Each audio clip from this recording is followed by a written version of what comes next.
Hingað komið Sigrún Davíðsdóttir sem fréttaritari Útvarpsins í Lundúnum, aðallega þekkt fyrir fína pistla sem hún flytur í Spegilinn og í síðasta pistliðinu Sigrún þá varst að tala Bretland og bankana sem oft áður og eitt af því sem þú varst að nefna það var að Bretar hefðu verið að stoppa íslensku bankana vegna þess að peningar hafa verið að flæða úr landi og þetta kannski eitthvað sem hefur ekki kannski fengist nógsamlega skýring á.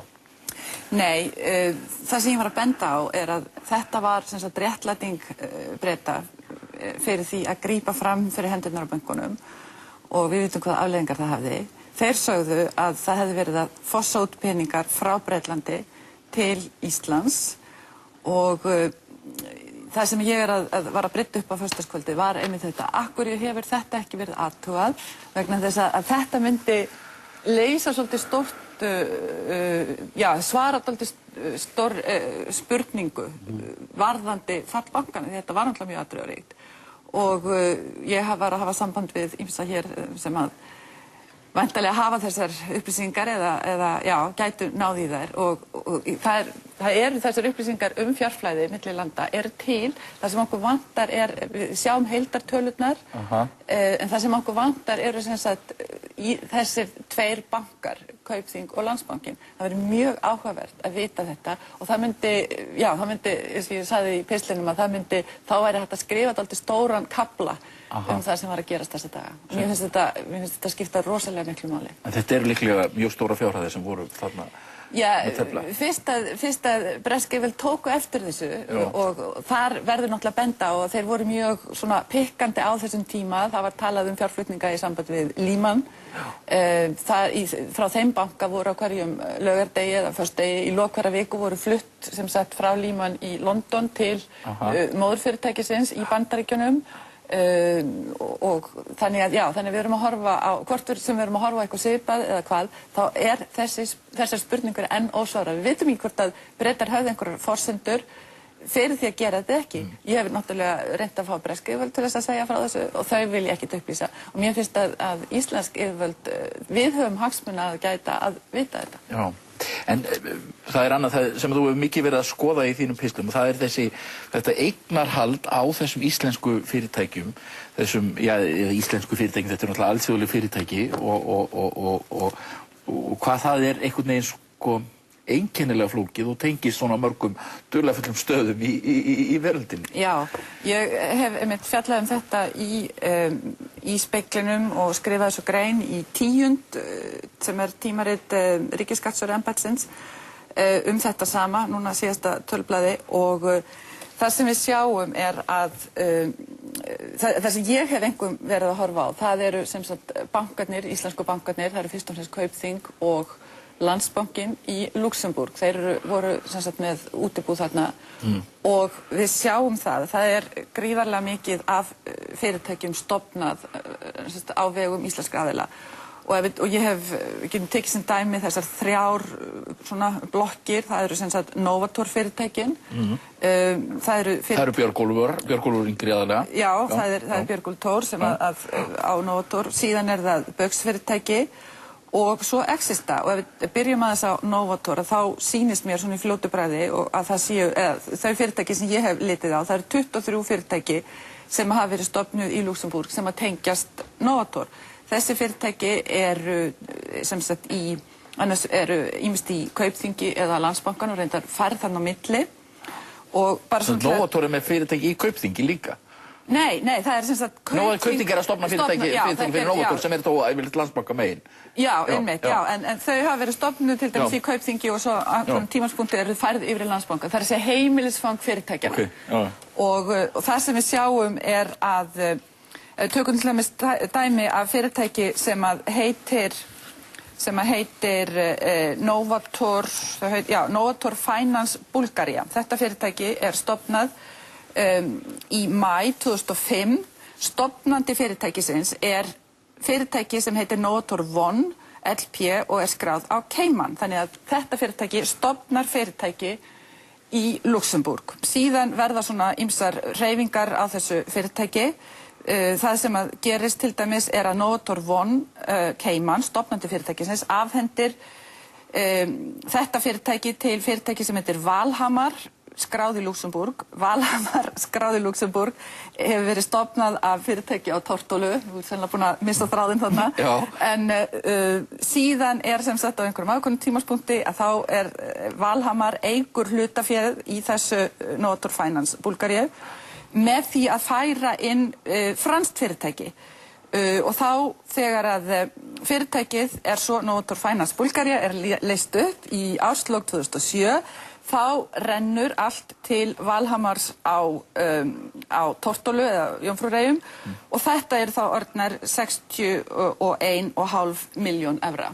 61,5 fullt af peningum. Í fullt af peningum. Þannig að venjulega sjáum við ekki, við sjáum ekkert alltaf peningarnir í þessum fyrirtækjum því þetta eru fyrirtæki sem eru hlutafélög og við sáum hlutaféð en við sjáum ekki endilega hvað fyrirtækið mikils virði. Ef við tökum svo Baug, þá til dæmis, sýnist mér að þarna séu kannski 33 fyrirtæki sem að tengjast Baugi á einhvern hátt, 4 sem eru svona bein Baugsfyrirtæki, síðan eru þarna fyrirtæki sem að þeir koma að það sem að skotinn Tom Hunter sem að Baugur hefur verið mikið að fjárfesta með fyrirtæki hans sem heitir West Coast Capital, það heil sería og síðan ef við lítum á Existu þá sýnist mér að þarna séu 13 fyrirtæki sem eru í sem einhvern veginn tengjast, já. Baugur reyndar frekar áhugaverður vegna þess að þar koma líka inn fyrirtæki tengd Pálma Haraldsssyni.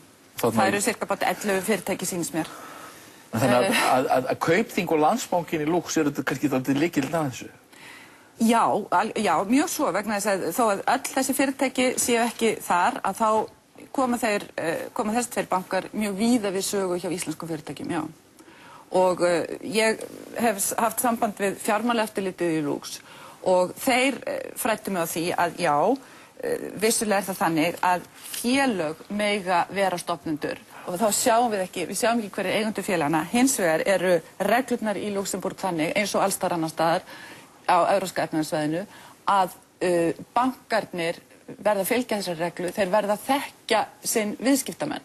Þannig að þó að við sjáum bara nöfn á einhverju Tortólu-fyrirtæki, þá verða bankarnir samkvæmt reglum Evrópska efnahagssvæðisins, þeir verða að vita hver hagsmunaaðilinn í fyrirtækinu, það að segja hver það sem já, þetta þannig sem þetta orðað, hver það sem ber hagsmunina af þessum félögum. En hví ósköpunum þetta haft svona flókið? Já, það náttúrulega spurning sem að margir að velta fyrir sér. Sko, þetta flókna eignarhald engin íslensk uppfinning og ekki bara einkennandi fyrir íslensk fyrirtæki. Það í Bretlandi hefur verið bent á að einkennin á þessu svona umsvifa lífi undanfarin 10-15 ár eru æ flóknari eignarhald og þar sjáum við þetta sama. Þetta að hluta til þetta vafalaust skattaspekulasjónir. Mér finnst reyndar svolítið áhugavert að fyrirtæki nú ekki svona svínskottuð á Íslandi. Nei. Þannig að það kannski ekki það. Nú þetta náttúrulega felur líka eignarhald og það kannski það sem að skiptir einhverju máli.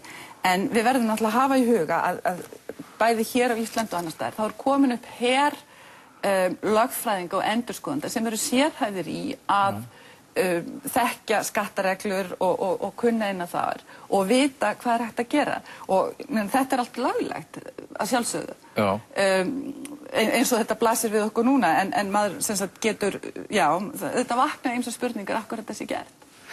Svo eru þarna Exista, þar hægt að rekja þræðina til Dubai, það ekki? Jú, þeir hafa verið að fjárfesta, eða það eru þarna fjárfestingafélög skráð í Luxembourg sem að mér sýnist að tengist, Miðausturlöndum aðilum þar, Já, en þetta svona, þetta hrun að sýna mann inn í alveg ótrúlega mikið skúmaskot einhvern veginn. Nákvæmlega og ég var að talaði í haust við yfirhagfræðing í stórum evrópskum banka í London og hann sagði við mig, það sem að fjármálakreppan gerir, ekki bara Íslandi heldur alls staðar, hún sýnir okkur það sem hefur verið að gerast í skúmaskotum fjármálaheimsins mjög víða og þarna fáum við sem sagt innsýn í hluti sem að hluta til við höfum kannski ekki geta séð áður en að hluta til ekki verið að hugsa út í. Ég meina það hefði þetta verið hægt að hreinlega fylgjast með þessum Luxembourgar umsvifum öll þessi ár. Það sem að ég hef farið í, það lögbirtingablaðið í Luxemburg. Blað sem við getum sagt að sé nokkurs konar lögbirtingablað. Þetta blað sem birtir sem sagt ýmislegt í sambandi við stofnanir félaga. Og auðvitað hefur verið hægt að lesa þetta öll þessi ár, en einhvern veginn áhuginn hefur ekki verið og athyglin ekki verið á þessu. En einhvern veginn finnst mér þetta að segja manni að það sé rosalega mikilvægt fyrir íslensk stjórnvöld að þau reyni allavega að ná í upplýsingarna sem eru í Luxemburg. Sko, ef við ætlum að reyna að gera okkur grein fyrir því hvernig þessi félög hafa starfað og hvar eignir eru, hvar hafa verið umsvif, hvar hafa verið viðskipti, þá dugir ekki að skoða bara það sem er hér á Íslandi. Þetta miklu, miklu stærra net heldur en það. Þannig að já, það er tvímælalaust mjög nauðsynlegt. Síðan náttúrulega voru bankarnir, Kaupþing var á Landsbankinn var á Guernsey sem eru þessar Ermarsundseyjar sem eru líka svona aflandssvæði.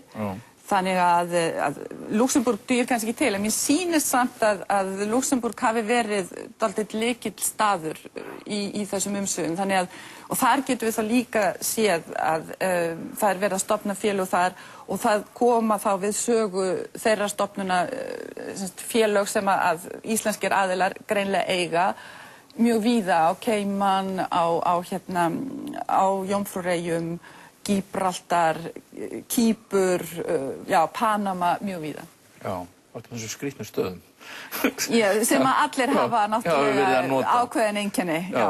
En til dæmis ef menn eru að fara að rannsaka peningaþvætti, þá hlýtur hljóta upplýsingarnar að vera þarna kannski eitthvað leyti. Já, peningaþvætti náttúrulega dálítið snúið vegna þess að þar verið að koma með peninga sem að þú getur ekki sagt hvaðan, þú vilt ekki segja hvaðan komi.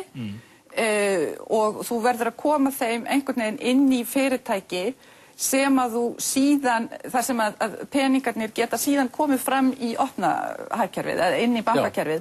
Og þessi tortólfyrirtæki eru að ýmsu leyti mjög heppileg til þess vegna þess að við sjáum ekki hver setur peninga þar inn, við sjáum peningarna koma út til Luxemburgar. Hversu mikill hluti peningaþvætti hefur verið að þessu, ég ekki alveg vissum, ég veit það ekki, en það náttúrulega vantar ekki sögurnar og vangavelturnar. Það náttúrulega rannsóknarefni hlýtur að vera. Jú, vissulega, já. Sigrún, takk kærlega fyrir að koma í þáttinn. Ég ætla að tala með Hjálmar Sveinsson hér á eftir og svo Eirík Tómasson í lok þáttarins.